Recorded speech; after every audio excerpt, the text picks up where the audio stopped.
अस्सलाम वालेकुम, आप देख रहे हैं इस्लाम 365। दोस्तों, आज की ये वीडियो जो मैं आपसे शेयर कर रहा हूँ, जिसको सुनकर आपकी नबी करीम सल्लल्लाहु अलैहि वसल्लम से मोहब्बत 4 गुना बढ़ जाएगी। हजरत अली के घर में सब ने रोज़ा रखा। हजरत फातिमा के 2 छोटे बच्चे, उन्होंने भी रोज़ा रखा। मगरिब का वक्त होने वाला है और सब के सब मुसल्ला बिछाए रो रो कर दुआएं मांगते हैं। हजरत फातिमा दुआ ख़त्म करके घर में गईं और 4 रोटियां बनाईं। इससे ज़्यादा अनाज घर में नहीं है। पहले रोटी अपने शोहर अली के सामने रख दी, दूसरी रोटी अपने बड़े बेटे और हसन के सामने, तीसरी रोटी अपने छोटे बेटे हुसैन के सामने और चौथी रोटी अपने सामने रख ली। मस्जिद नबवी में आज़ान होने लगी। सब ने रोटी से रोज़ा खोला, मगर दोस्तों, वो फातिमा थी जिसने आधी रोटी खाई और आधी रोटी दुपट्टे से बांधने लगी।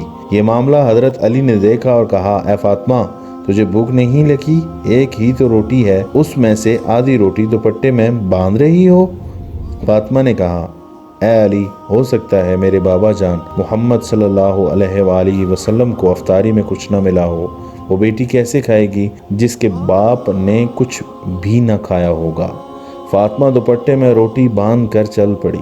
उधर हमारे नबी करीम सल्लल्लाहु अलैहि वसल्लम मगरिब की नमाज पढ़कर आ रहे थे।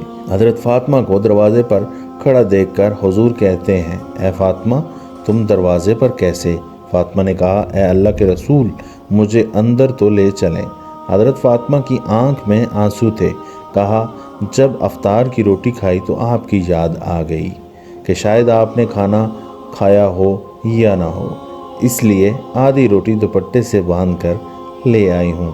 रोटी देखकर हमारे नबी करीम सल्लल्लाहु अलैहि वसल्लम की आंखों में आंसू आ गए और कहा, ए फातिमा, अच्छा किया जो रोटी ले आई, वरना चौथी रात भी तेरे बाबा की इसी हालत में निकल जाती। दोनों एक दूसरे को देखकर रोने लगते हैं। अल्लाह के रसूल सल्लल्लाहु अलैहि वसल्लम ने रोटी मांगी। फातिमा ने कहा, बाबा जान, आज अपने हाथों से रोटी खिलाऊंगी। फिर अपने हाथ से खिलाने लगी। रोटी ख़त्म हो गई और हज़रत फातिमा रोने लगती हैं। हजूर सल्लल्लाहु अलैहि वसल्लम ने देखा और कहा कि फातिमा, अब क्यों रोती हो? कहा, अब्बा जान, कल क्या होगा? कल कौन खिलाने आएगा? कल क्या मेरे घर में चूल्हा जलेगा?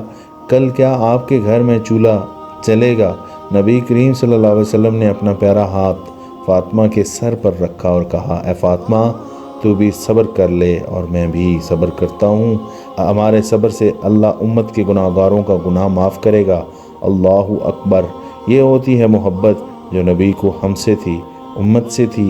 ये गुनाहगार उम्मती हम ही हैं जिनके लिए नबी भूखे रहे, नबी की बेटी भूखी रही, और हम लोग क्या कर रहे हैं उनके लिए कल क़यामत के दिन में आप सब लोग क्या जवाब देंगे। नाजरीन, अगर आप चाहते हैं कि आपके पसंदीदा मौजू पर कुरान और हदीस की रोशनी में कोई वीडियो होनी चाहिए तो आप कमेंट बॉक्स में हमें ज़रूर बताएं। अल्लाह ताला आपका और हमारा हामी नासिर। पाकिस्तान जिंदाबाद।